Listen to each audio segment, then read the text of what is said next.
अस्सलाम वालेकुम।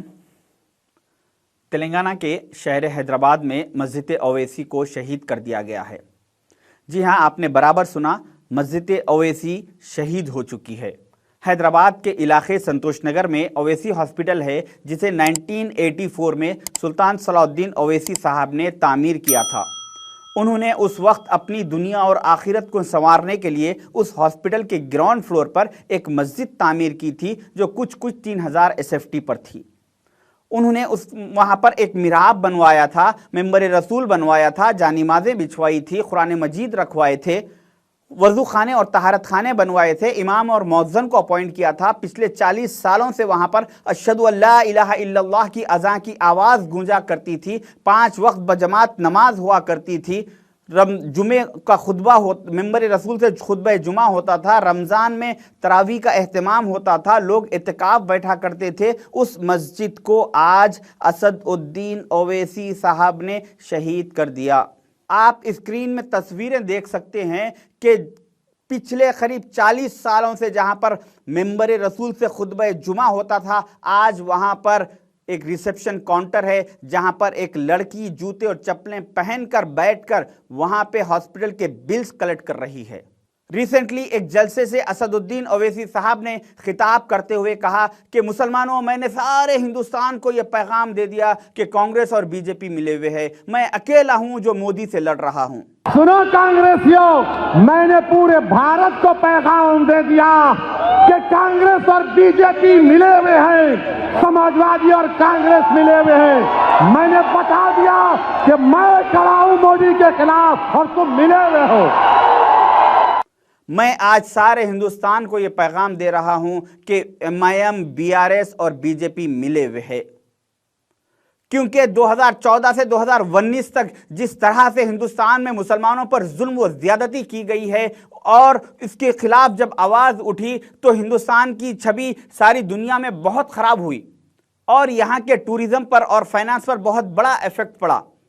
उसके बाद 2019 के बाद RSS और बीजेपी ने यह तय किया कि अब यहां से हम पीछे रहेंगे और हमारे दोस्तों को सामने रखकर उनसे हम काम करवाएंगे। उसके बाद यह जिम्मेदारी तेलंगाना में KCR साहब को और असद साहब को दी गई।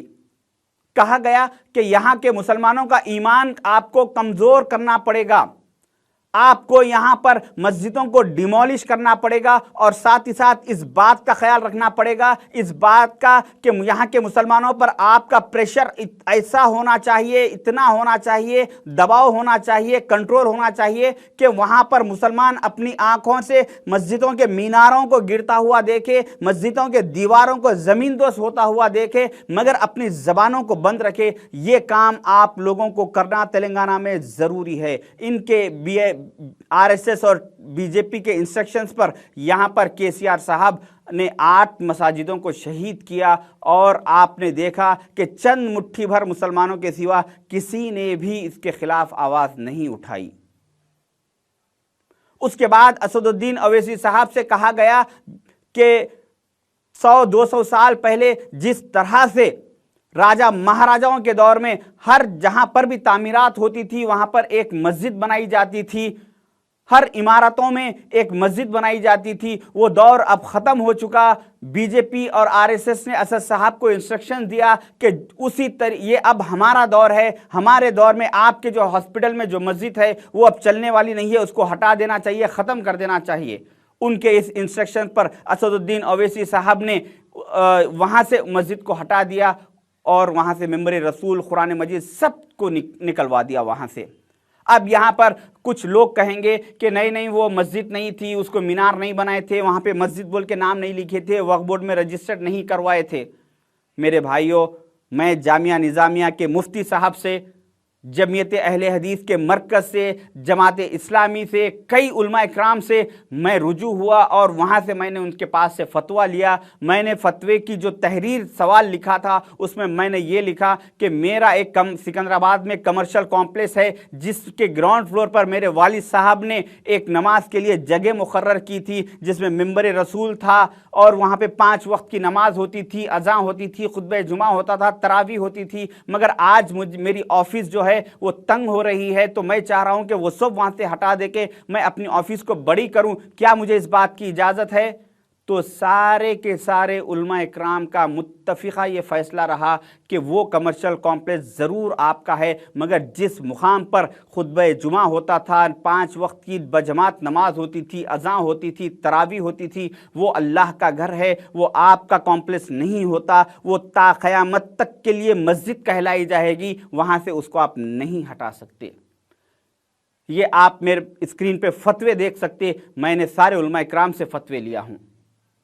आप हैदराबाद के बड़े से बड़े हॉस्पिटल में जाइए, हर हॉस्पिटल में जैसे ही आप अंदर दाखिला लेंगे तो दाएं या बाएं तरफ आपको एक छोटी सी मंदिर बनी हुई नजर आएगी, क्योंकि जो लोग अपने मरीजों को, अपने अजीज व खारिब को लाके पेशेंट को एडमिट करते हैं, उसके बाद वो अपने अकीदे के मुताबिक वो उस मंदिर में जाए, पूजा करे, दुआ करे। इस वजह से हर हॉस्पिटल में, कई हॉस्पिटल्स में मंदिरें बनवाई गई। इस दूर अंदेशी को सुल्तान सलाउद्दीन अवैसी साहब ने नज़र में रखते हुए उन्होंने भी अवैसी हॉस्पिटल में एक मस्जिद बनवाई थी, ताकि जो भी लोग अपने लोगों को, मरीजों को लाके यहाँ पर एडमिट करेंगे, उसके बाद इलाज तो डॉक्टर करेंगे, मगर ये लोग इस मस्जिद में आकर अपने अजीज़ व अकारिब की सेहत के लिए अल्लाह की बारगाह में सजदारेज होंगे, दुआएं करेंगे, इल्तिजा करेंगे अल्लाह से, उनकी अपने रिश्तेदारों की सेहत के लिए भीख मांगेंगे। इस वजह से सुल्तान सलाउद्दीन अवैसी साहब ने वहाँ पर मस्जिद बनवाई थी, जिस मस्जिद में मैं भी 50 बार मैंने भी अल्लाह की बारगाह में उस मस्जिद में सजदा किया हूँ। मगर जब आज मैं वो हॉस्पिटल में जाता हूँ किसी वजूहात की वजह से, तो वहाँ पे एक रिसेप्शन काउंटर है, वो मिंबर रसूल ख़त्म हो चुका, वो जानिमाज़ें हट चुकी, वहाँ से वो असा हट चुका, वहाँ से वो मिहराब हट चुका, आज वहाँ पर एक रिसेप्शन काउंटर पड़ा हुआ है। मेरे भाइयों, मेरा असद साहब ने आज तक 1 रुपए का नुकसान नहीं किया, ना मैं कभी उनका 1 रुपए का फ़ायदा किया हूं। मेरा उनसे पर्सनल कुछ भी लेना देना नहीं है, मगर उन्होंने 2004 से 14 तक जिस तरह से कांग्रेस के दौरे इख्तिदार में दौलत का अंबार उन्होंने कमाया है, वो आज वो दौलत को बचाने के लिए और अपने आप को बचाने के लिए उन्होंने जो BRS और RSS और BJP की कठपुतली बने हुए हैं, वो उनके फैसलों से, जिस तरह से वो नचा रहे हैं, इस तरह से ये नाच रहे हैं, और इनके ये फैसलों की वजह से आज इनकी दौलत और ये तो बच जा रहे हैं, मगर हिंदुस्तान के करीब 30 करोड़ मुसलमान बर्बादी के दहाने पर आ चुके हैं। आज ये भांजे का बार बार अपील करना, मामू को वोट दो, मामू को वोट दो। ये मामू ने 8 मस्जिदों को शहीद किया। ये मामू और भांजे मिलके, जो दिल्ली में इनका नाना बैठे हुआ है, उस नाना के इंस्ट्रक्शंस पर ये काम कर रहे हैं। और 2023 में अगर ये मामू और भांजे जीत जाएं तो 2024 में ये इनका नाना दिल्ली में जो है वो बराबर फिर जीतेगा। अगर दिल्ली से उसको हटाना है तो आज इनको यहां से हटाना होगा। और आज 2023 में अगर तेलंगाना के मुसलमान कांग्रेस के साथ नहीं जाएंगे तो मैं आपको दूर अंदेशी की बात बता रहा हूं कि अगर आज हम 2023 में अगर हम यहां पर कांग्रेस को नहीं जिताए तो 2024 में हमारे लिए बीजेपी को हराना मुश्किल हो जाएगा। अगर आज हम यहां पर कांग्रेस को जिताएंगे तो फिर 2024 में भी कांग्रेस को हम इख्तिदार पर ला पाएंगे। अभी पिछले 2 दिन से इंडिया के सारे नेशनल चैनल्स पर यह इशू फिर स्टार्ट हो चुका कि मई के महीने से NRC और CAA फिर दोबारा लागू किया जाएगा। हमारी नस्लों को बचाने के लिए, हमारे अपने आप को बचाने के लिए सिर्फ कांग्रेस पार्टी अगर इख्तिदार में आएगी तो हम बीजेपी को हरा पाएंगे। तो कांग्रेस पार्टी को सेंट्रल में लाने के लिए हमें स्टेटों में भी लाना पड़ेगा। तो मुसलमानों, मैं कोई जज्बाती तकरीरें मुझे करने नहीं आती, मैं जज्बाती नहीं बल्कि एक समझदारी की बात कर रहा हूं। हालात को गंभीर तरीके से, गहराई से हालात पर नज़र रखिए और चंद कौड़ियों में मत बिकिए। ये मामू भांजे मिलकर नाना के लिए काम कर रहे हैं, इनको हराइए, अपने ज़मीर से पूछिए और कांग्रेस को यहां पर इख्तिदार पर लाइए। हिंदुस्तान का चाहे वो जो भी मुसलमान हो, अमीर हो या गरीब हो, जानी हो या शराबी हो, सारे मुसलमानों को बाबरी मस्जिद के इशू पर बात करने का हक है। मगर आज के बाद मैं नहीं समझता कि असदुद्दीन ओवैसी साहब को बाबरी मस्जिद पर बात करने का हक बाकी है। शुक्रिया, खुदा हाफिज।